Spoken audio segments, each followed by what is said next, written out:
We need to build on those principles, and we need to improve those numbers. We need to integrate integrative ideas into those technical schools. It's going to improve all your scores. It's going to keep people motivated, and most of all, it's going to keep people inspired. And I think that's what I have. Thank you. Moving on to the fourth question, and each candidate will be given 3 minutes to answer this question. And the first one to answer will be Mr. Campbell. And the question is, with 3 minutes to answer, discuss your current thoughts on the final report of the Facilities Planning Committee to the Longview School District Board of Directors. You just had to pick me first, didn't you? So here's what we've been studying in the last year and so many months in 3 minutes. On the facilities report by the committee, it's important to reiterate, because we've been accused of going too fast, we've been accused of going too slow, and it's important to reiterate that no decision has been made. And as far as the community input, is the process perfect? No. Is it going to work? I believe so. I've compared it to people saying, sometimes we did step 4 and now we're doing step 2 and then we'll do step 5. Eventually we will have the steps, because community and teacher input into that process has always been part of the process.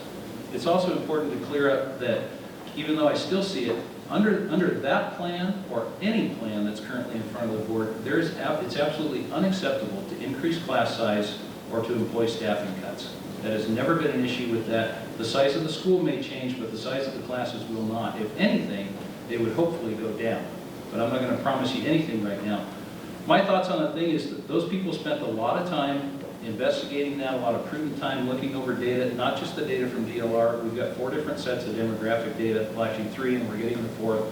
So it's been studied. Is that the only option? No, it's not. Is that the option I'm going to choose? I don't know that yet. We still have data being decided upon. We have surveys and we have demographic studies and everything. I do believe, though, that something needs to be done. And whether you use the numbers, the capacity numbers that have been previously published, the 90 square feet, 117 square feet, 125, or whether you use the new ones that came out at the July 22nd paper that is proposed by the state, we're still 80,000 square feet long at the middle school level. Something needs to change. We can't keep doing that. We've been accused of the dollar amount of that to maintain the status quo, whether you use $300,000 or $400,000 or $600,000 in spent costs.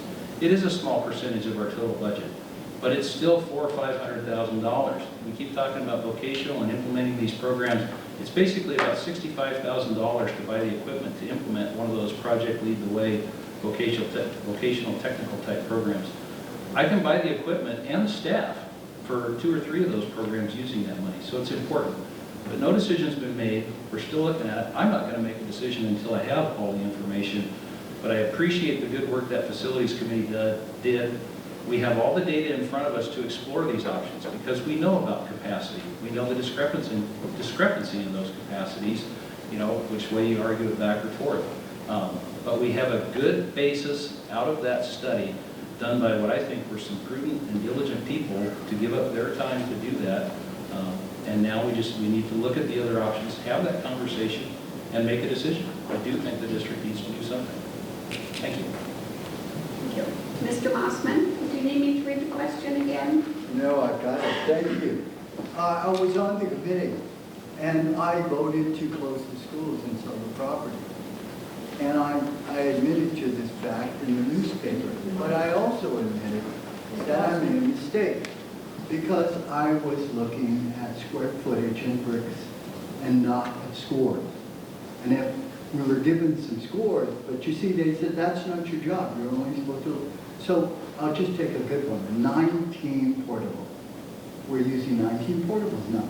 Now, you took the students in those 19 portables and you plugged them back into the regular building, there's no leftover space.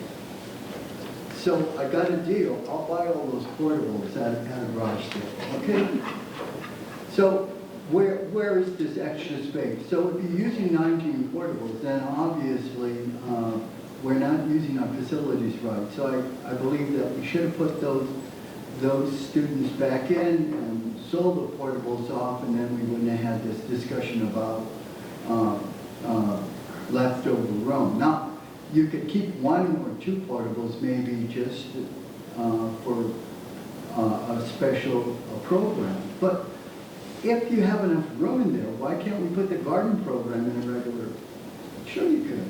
There's enough room, according to the statistics.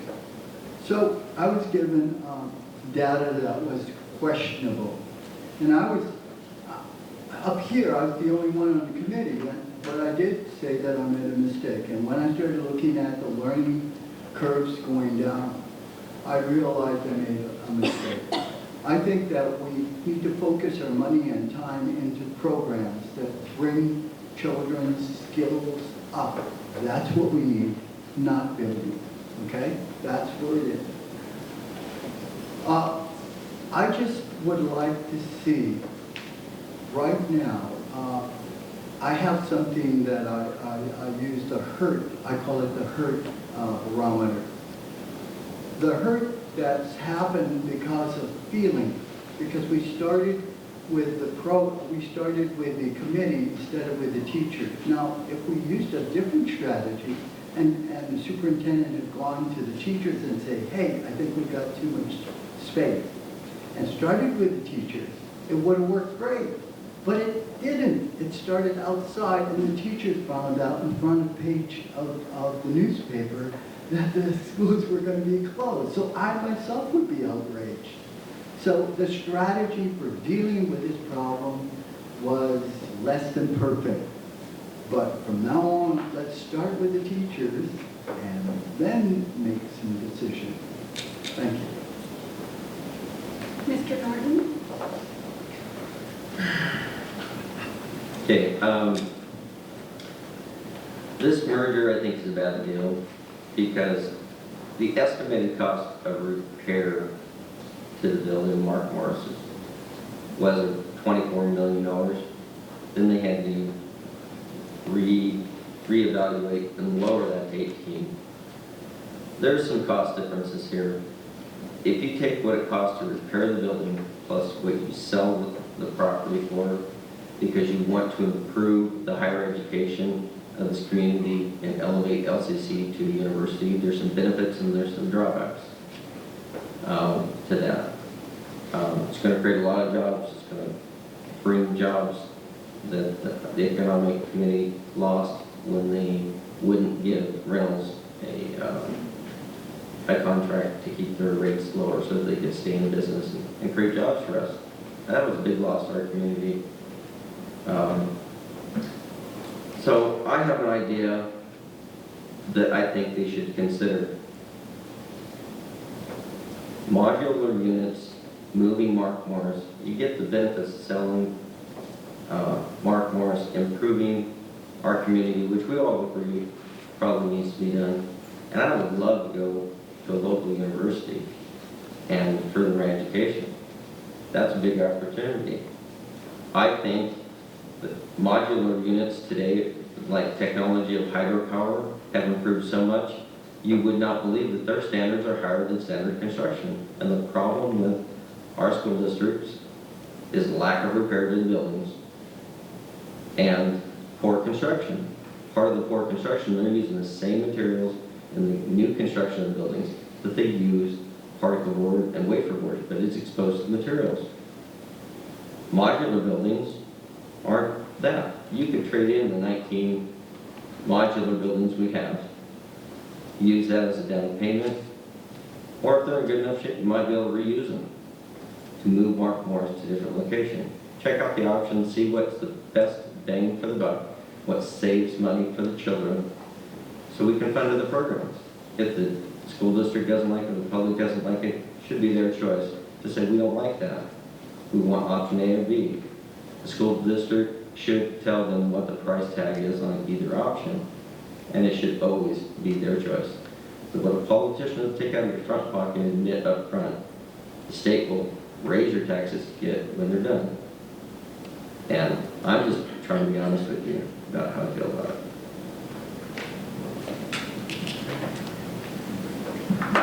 Okay, so discuss the final report of the Facilities Planning Commission. So I sat in that meeting and I listened, and I think the first thing that we all need to understand is when asked about the capacity numbers, like it was admitted that the capacity numbers that we are given are not the same ones that OSPI uses to determine the capacity for the buildings. So there's some definite flaws right off the bat. My degree is in policy analysis, and this is what I was educated in at WSU Vancouver, is how to determine what's the best public policy. So in determining the best public policy, you always start with what is the status quo, and you do an outline, and then you give 3 alternatives. There's only been 1 option presented. This is a raw deal just right off the bat. So with that, even if we continue to explore this, they talk about the 5-year plan, the 10-year plan, and the 20-year plan and what they're going to do. I don't think that we need to even go that far right now because we haven't looked at all the options, and they're still considering the options. I think what we need to do is slow down. We need to continue the discussion because I think the discussion is good, and it's good for us to talk about these types of things, specifically consolidating or not to consolidate schools and what we should do. I have my own take, and it's what Barb Westrick presented as option number 6. And I think that we need to do some small incremental steps. What we need to do is we need to look at our efficiencies. For instance, we need to make sure we have warranties on our buildings so that we're not spending extra money on things that we don't need to be spending on. Then second, we do need to look at the 19 portables, which are about 1 full elementary school in capacity. But then they say, well, that's not even part of the report. So if we're going to continue to argue down this road, then let's look at leasing, mothballing, or selling the Broadway campus. I think we can take the ADA programs and the Head Start programs. The school district said it's no problem to move those to the Mint Valley campus and the North Lake campus. If we do sell that property, or if we need to use it for something else, we can. We take that money and we invest it into a school that needs repairs. And that right there is the key, because then we're showing trust to the voters that we're being financially wise with our money. And then we can ask for more money at that point in time to fix some of the buildings that need to be fixed. I think we need Monticello as a walking school. We need Mark Morris, because Mark Morris is going to be key to using partnerships with LCC. So when we're looking at all these things, the first thing and the last thing that we want to remember is they only presented 1 option. Even if you look in the book, they have spots for 4 options, and they were all blank except for the 1. 1 option is not enough. We need to look at all the options, and that's where we're at in the process, and that's where we should continue. Thank you. Mr. Nickerson? Before responding to that question, I want to clarify something. I think the incumbent misunderstood me. I'm not suggesting that reserve funds should be spent. What I am suggesting is those reserve funds were built up, and I believe in April they were like $12 million. They're down now. But they were built up because, according to an independent study conducted by the WA on how the Longview School District spends its budget, we have traditionally, over the past 3 or 4 years, underspent what we budgeted for. Not reserved, but what we budgeted for in the original budget. We have underspent on teachers, staff, and instructional programs for students. That's what I'm talking about. As far as this current recommendation before the FPC, I want to make certain that people that served on the FPC, they know that I believe they served the school district well. My comments in no way reflect anyway on those individuals. They were volunteers, they did what they were told to do. This study was flawed from the very beginning. This is what got me into this school board race. I went back into the school board minutes and looked. First of all, I got the contract from the consultant. That contract specifies he's supposed to provide, his process will provide recommendations, plural. I went to the April 9th, 2012 board minutes. And it was at that point where I saw that the incumbent insisted on including consolidation into the contract. It was not in the contract before that. That was his. In spite of the warning by a man named Kent Cash, who I do not know, who said, if you put consolidation in there, you are predetermining the outcome. They went ahead and did it anyway. Twice during that meeting, the incumbent asked the consultant, now you're going to bring us options, plural, Twice the response was, yes, you'll get options. A few months later at a board meeting, he asked the consultant the same question, you're going to give us options? And the consultant said, no, you'll get one recommendation. Well, I know this, if that were me and I was using my own money, that consultant, I would have fired him on the spot. I would have said, you either bring me what you promised or you're fired. That didn't happen, the process went on. I've identified all kinds of flaws in this process. I presented it to the school board. It's like giving them, I don't know where. When you have an architect, the stature of John Crook, who goes before the school board and says, these numbers are wrong. And if the numbers are wrong in the beginning, then the outcome's going to be wrong. The LAA task force voluntarily went out and did their own survey on capacity using the district's same criteria. And they're trying to tell the district the middle school won't work. You don't have enough space for these kids. You've underestimated some things. Not only that, if you closed on a cello and you absorb the kids, you don't have the teaching stations for the teachers. The sign says stop, but I have a lot more. Sorry. See me. This is a good example of that fuzzy kind of math I was talking about. And that's one of the reasons I don't trust any of this report at all. So I want to go slow, and if anything, the only thing to sell will be Broadway. So I'd go with option 6. But who knows what the future is going to hold?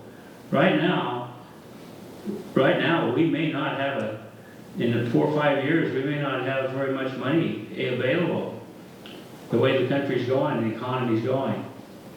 So to rely on school bonds and being able to do that, well, you know, the school district, just like government, works for the people, and it's the taxpayers of this area that are paying for it. It's not for the benefit of the teachers. It's not for the benefit of the administrators. It's not for the benefit of the school board. It's for the taxpayers and their children. Thank you.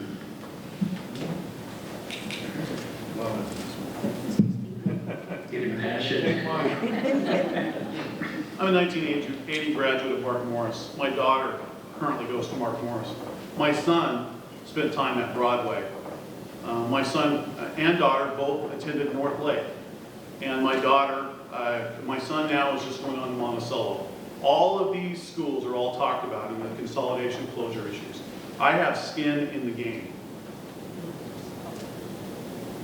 Every day in my household, we talk about these issues. It's not about my personal wishes. It's about what this community wants and needs. Now, we're not the same in Longview anymore. Go back 10 years. Go back when Reynolds was here. Go back when the Boone years, when we were all doing so well in this community. We've changed.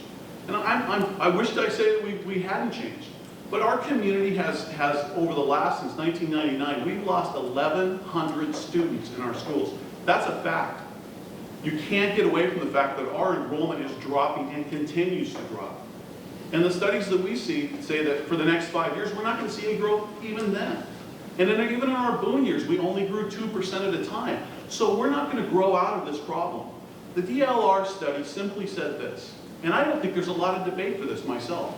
We've lost 1,100 students, but we've kept the same exact facility footprint that we had when we were at our height. No prudent business, and I'm sorry, but running a school board is often like running a business. It's the business of kids, but you still have to have prudent and wise budgetary decisions. Because if you don't, you're not going to have the money you need to educate our children. So all of a sudden we have 200 to 300,000 square foot of too much facility than what we actually need for our kids. That's costing this district $500,000 a year. Now you can say $500,000 is not a lot of money. I've heard some people say this up here today. It's a lot of money to me. And I have a feeling that if we had $500,000 that we could continue to spend toward curriculum and toward other things for our kids, that all of us in this community would say how important that is. We have to make some substantial changes. Now what those changes are going to be, their options are out there and we're working toward those. It's just like James had said earlier, James Campbell, that some have said we've gone too slow, some say we're going too fast. All I know is we're going to proceed as diligently as we can. We're going to continue to take input from this community, and in the end, a decision is going to be made. It's going to be a community decision. that's going to be made for this. Now, I will say too, with Mr. Nickerson has closed himself off. There are options he will not do because he is part of a special interest group that basically say, we're funding you to stay out of a couple things. One of them is the closure of Mark Morris. I'm open to any of those things. Let's let the community make that decision. Let's not close ourselves off to certain ideas. Let's make a decision that's going to be wise and prudent for what our future holds and what's best for our children. Thank you. We'll again have 3 minutes, each candidate 3 minutes to answer our 5th and final question for today. And we will begin with Mr. Nickerson. And the question is, how do you envision moving forward? In what? In what way? The school district, moving the school district forward? Okay. That's really broad, but okay. But first I want to say, the incumbent talked about my being partisan special group. I'm not.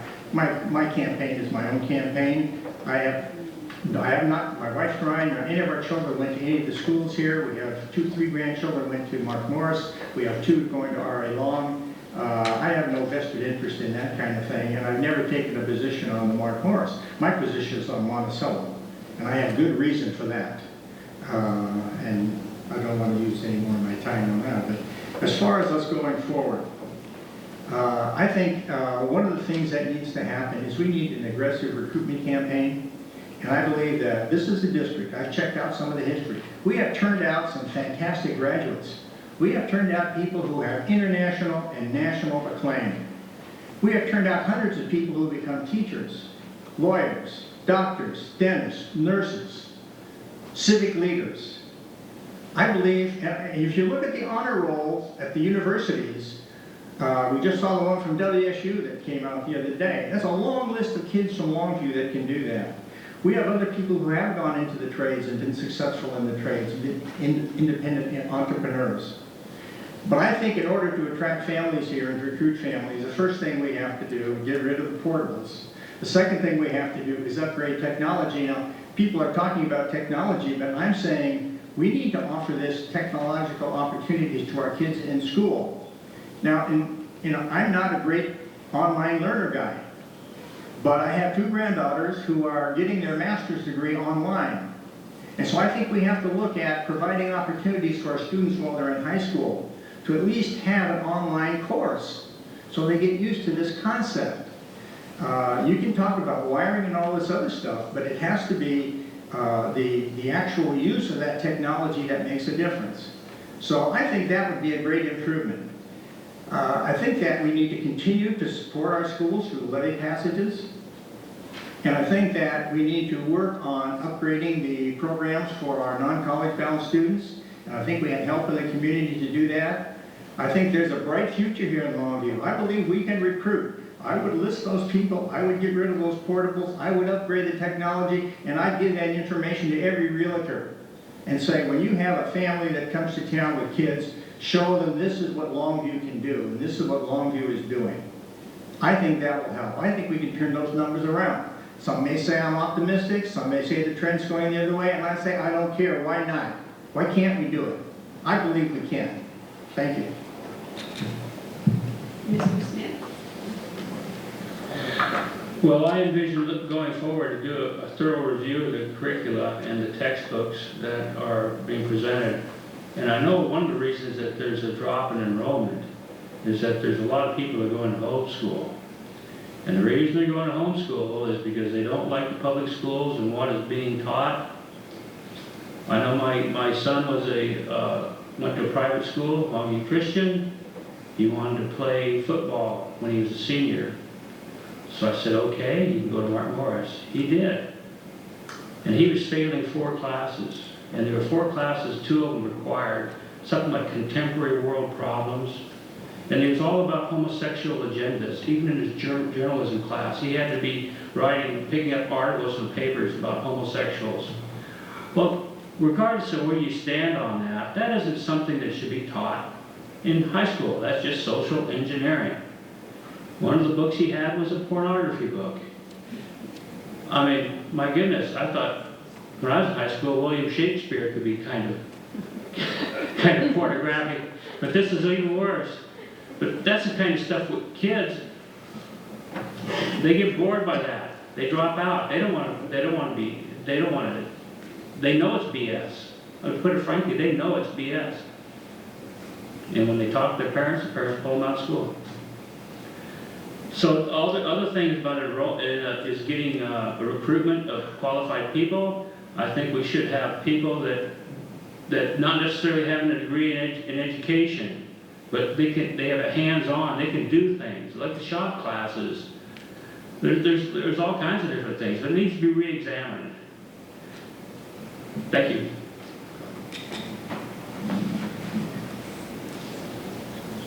Mr. Stevens? I believe we should stay the course. And I believe right now that leadership is required unlike it's ever been required before. This is a difficult process for this community. It's not a time to bring in new board directors where you've got to train them to begin to understand the process. I've been a board director and am a board director now. And I know how much time and effort it takes to learn even the rudimentary things of what it is to be a board director. We need to stay the course. Leadership is required.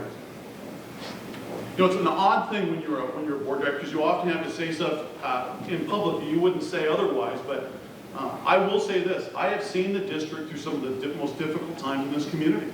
It wasn't easy when we had 18% unemployment. We had to lay off untold numbers of paras, administrators, teachers. Those were hard cuts, hard, difficult times. And yet, we stayed the course. We moved through that. And even in the midst of that, when we're able to bring Common Core into our process, to be able to get the professional learning communities for the teachers to have, we still managed to be able to put together important things, curriculum over a 7-year period where we're replacing curriculum, even in the midst of all of that.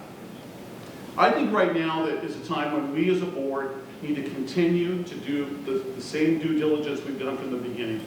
I know what happens on this. If you don't like an answer to something, then you always are going to go back and say, the data wasn't right. Well, it didn't give you the answer you wanted, so you always say, well, the data's wrong. It's always going to be like that. We have so much data. If I would have brought the books to you that we have gone through on this process, it's about that high. You bet there's some wrong data here and there, but there's a lot of right data too. And you've got to somehow work through it as a community to be able to figure out what it is that we need to do for this community. And it's not going to be an easy decision, but it's a decision that we have to make. And I would ask that you stay the course. And I would ask that if you do vote, that you vote for Jerry Stinger for that position. Thank you. Mr. Campbell? Okay. So, moving forward from here, I agree, the facilities discussion is going to continue. It has to, and we need to work that process and work on including the community groups in the discussion that we've been having here this month, and some more will happen in the fall after the kids come back, because I know people are gone in the summer, but we'll continue to have those community discussions, we'll continue to have those forums with teachers. We need to make that a safe and non-threatening environment so everybody's voice can be heard, and that is our goal, is to hear all of that. We need to remember that on top of all that, we still have the challenges of implementing Common Core and teacher and principal evaluations and developing a budget that we have to have done by the end of the month. So it's just a matter of time, and I know that's no consolation when people